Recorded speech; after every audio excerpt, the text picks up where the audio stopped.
Hello everyone. Today we shall discuss about 8051 serial port programming. First we shall see what is communication is. Communication is nothing but it is a transfer of information. There are various kinds of classification of communication, but one of the types is serial and parallel. What is parallel communication and serial communication we shall see now. What is serial communication is? A serial communication is a kind of communication where the devices will communicate over the single line. And what is parallel communication is? It is a kind of communication where the devices will communicate through 8-bit data lines. Which to use depends on the application. If you are using it for longer distance, it is better to go for serial, and if it is for shorter distance, it is better to go for parallel. Why so means, if you use the parallel communication for longer distance, the number of wires will increase and it will result in the cost overhead. So, whereas serial communication is cost effective for longer distance. And next we shall see the basics of serial communication. Serial communication is used for transferring data between two systems located at large distance. So, whenever the distance of communication is longer, it is better to go for serial communication. Already we discussed about this. And when the communication is for shorter distance, you have to go for parallel. In parallel, what happens is you are going to use 8-bit data lines. The number of wires will be more compared to that of the serial. Next, how to do this communication, serial communication? Usually the data will be stored in the computers in the form of bytes, and you have to convert this bytes to bits. This is done using shift register, that is parallel in, serial out. At the receiver side, you will convert these serial bits that received into parallel using serial in, parallel out. So, next usually whenever you do this communication, either you can send it without modulation or with modulation. So, that means you can send this bits as a raw bits. When you send this as it is, what happens is it will be prone to errors, it will be prone to attenuation, the signal strength will decrease. And in order to avoid this, what you will do is you will go for modulation techniques. Usually the telephone lines, you can see that there will be a conversion of zeros and ones to your audio tones. So, once this modulation is done, you can avoid these errors. So, how this is done is, modulation is nothing but it is a process where you are modulating your bits with the help of high frequency carriers. At the demodulation, at the receiver side, you are doing the demodulation. What you are doing is you are converting back to original signal, that is zeros and ones, and this process together is called as modulator or demodulator, and you have a device called as modem. Next we shall see what is asynchronous and synchronous communication is. Synchronism means, synchronous means there is some common clock signal that is associated with transmitter and receiver. Since there is a common clock between the transmitter and receiver, you can send or transfer as many blocks of data that you want. But whereas in case of asynchronous, what happens is there is no synchronizing clock between transmitter and receiver. So, in this time what you will do is you will send only 1 byte at a time, you will not send more than 1 byte, and this byte is sent in the form of frames, and what is that frame is we shall see next. So, in order to achieve this asynchronous and synchronous communication, you require some programming. So, that programming is somewhat tedious. In order to make the ease of communication, you are using ICs meant for that, that is called as UART and USART. UART means universal asynchronous receiver transmitter, and USART means universal synchronous asynchronous receiver transmitter.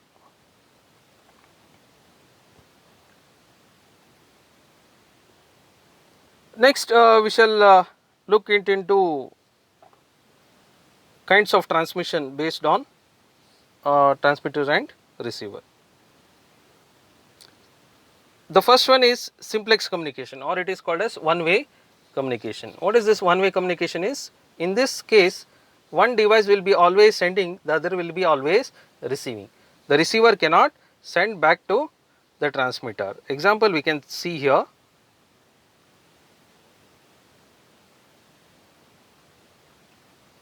So you have two devices and the transmitter is sending some information to receiver. You can see that.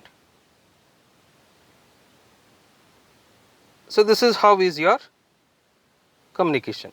So here we shall assume that the left side is A and the right side is B. So in this simplex communication, A is always a transmitter. That means A will always send the information, it will never receive the data from B. Whereas B always receives the data from A, it will never send the data, it will not be able to send the data to A.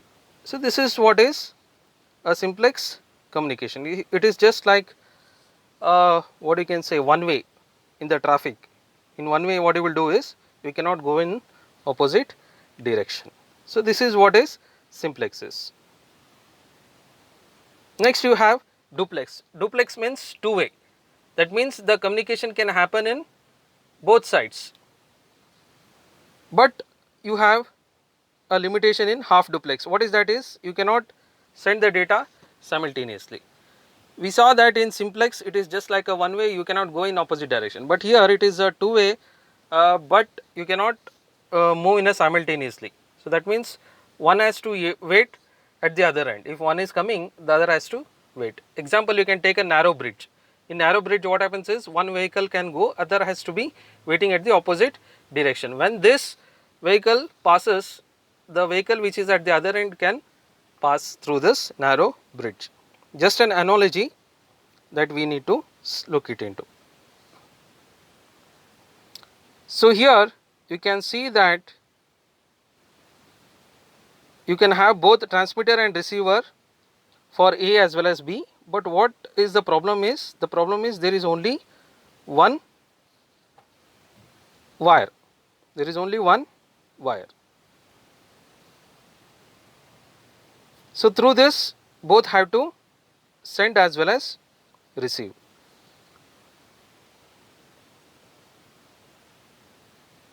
Now we shall take an example.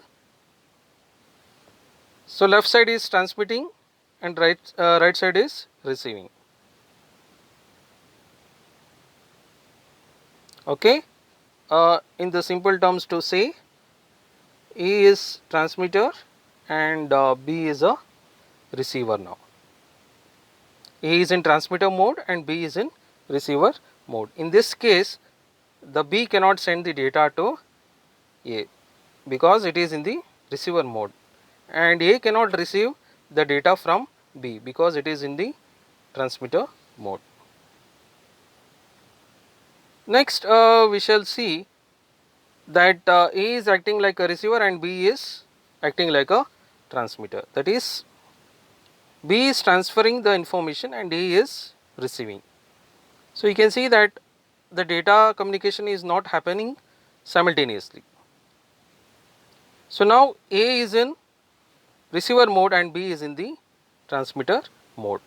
Now when the A is in receiver mode, it cannot transmit the data.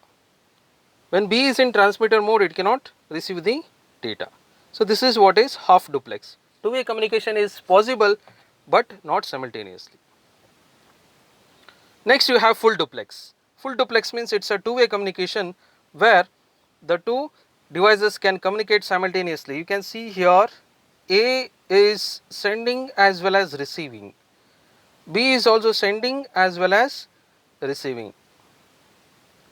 So you have two separate channels for transmitter and receiver. So this is what is full duplex. It is just like a two-lane roads. In two-lane roads, so the vehicles can move in either direction. So this is what is a full duplex is. Next we shall see how this data framing is done. So we discussed about data framing. What is this data framing is? It is nothing but it is putting the data in some frame format. It has some start and it has some stop. So usually the communication will always takes place with some protocol. What is this protocol is? It is nothing but it's a agreement between the two parties. For example, if one person is from German, another is from China, assume that if both have to communicate means their languages are different. German people will talk German and the China people will talk their own language, that is Chinese language. So when these two people have to communicate, they can communicate with only a common language, that is English. So that is what is a protocol is. There is an agreement that how you have to communicate. So similarly, in case of communication, whenever you go for communication, you can see that there is some agreement. What is that agreement is? The transmitter and receiver both should be knowing that how many data bits are transmitted and how many stop bits are there and how many start bits are there.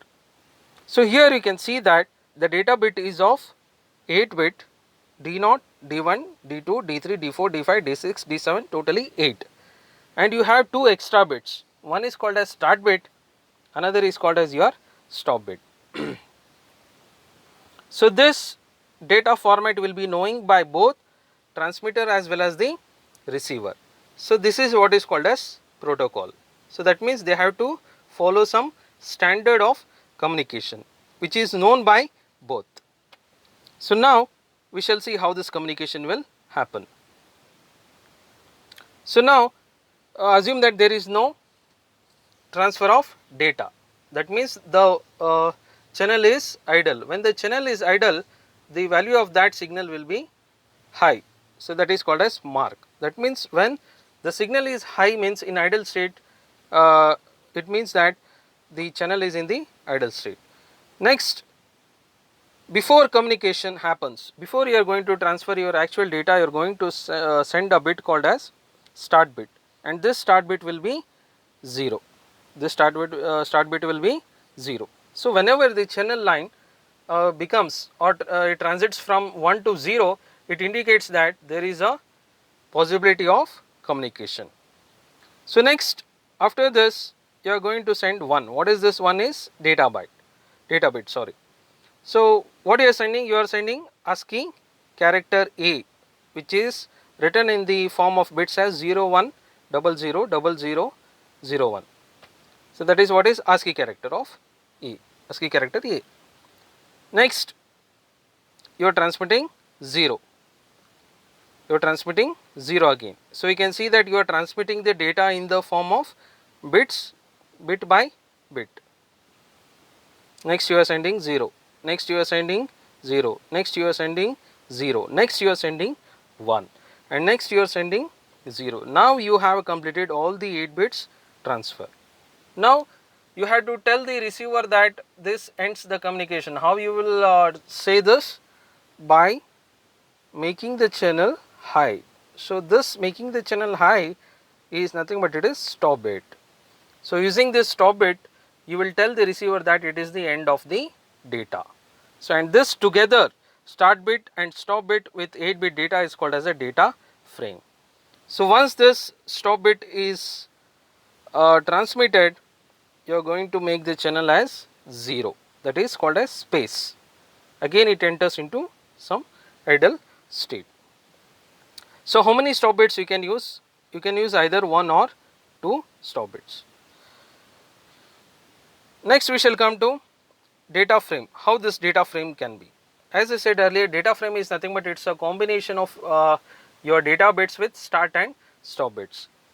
We can have 7-bit ASCII character with start and stop bits. This is one possibility of the frame. The other possibility is we can have 8-bit extended ASCII. Extended ASCII means the ASCII character is represented in 8-bit form. So 8-bit plus start and stop bits. So that is another possibility. So in our discussion what we will do is we will include 8-bit data with 1 start bit and stop bit. Totally it becomes how much? 8 plus 8 bit is data and 1 is start and 1 is stop. Totally it is 10. So out of this 10, we can see that the useful information is only 8 bits. The other 2 bits are extra.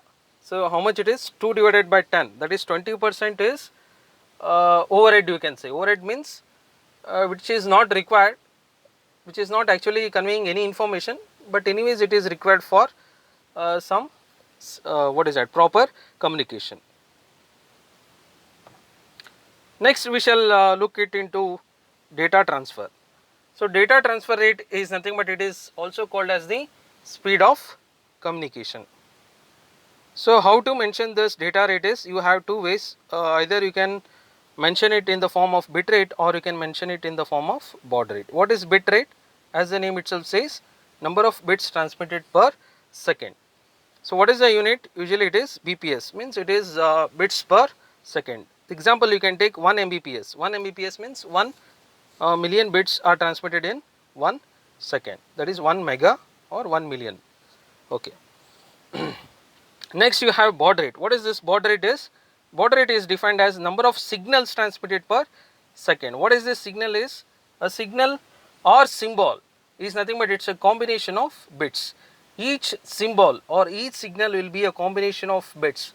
Either it can be 1 bit or it can be a 2 bit or it can be a 3 bit, based on the communication principle. Next, what is the relation between your bit rate and baud rate is? So we can take one example here.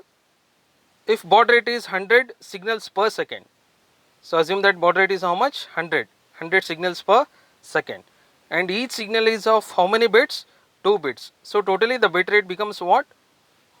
100 into 2, that becomes your bit rate, that is 200 bits per second. So understanding, so you are transmitting 100 symbols or signals per second, and each symbol is containing 2 bits. So 100 into 2 becomes 200. So here the bit rate is equal to baud rate into number of bits per signal. So we shall take one example here. So in this example you can take that I have taken a 1 second frame, 1 second frame.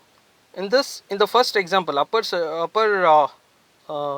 diagram, you can see that you have 1 1 0 1 0 0 0 1 0 0. Each signal is 1 bit. What is signal here? Voltage levels, you can see there are only 2 voltage levels, high and low, and hence here the number of bits in one signal is 1. So the total bit rate becomes how much? 10 into 1 becomes 10 bits per second. Next example you can take, I have taken 4 different symbols, that is 0 0, 0 1, 1 0 and 1 1. You can see that there are 4 voltage levels, 0 0, 1 1, 1 0, 0 1, you can see that. So how many symbols you are transmitting in second case? 1 2 3 4. How many you are transmitting? 1 2 3 4 5 6 7 8 9 and 10. This totally it is of 1 second. So within 1 second frame you are transmitting how many symbols? 1 2 3 4 5 6 7 8 9 and 10. Each signal is having how many bits here? You can see that each signal is having, or symbol, both are same, is having 2 bits. So now 2 into 10 becomes how much? 20 bits. You can see here 20 bits also here. 1 2 3 4 5 6 7 8 9 10 11 12 13 14 15 16 17 18 19 and 20.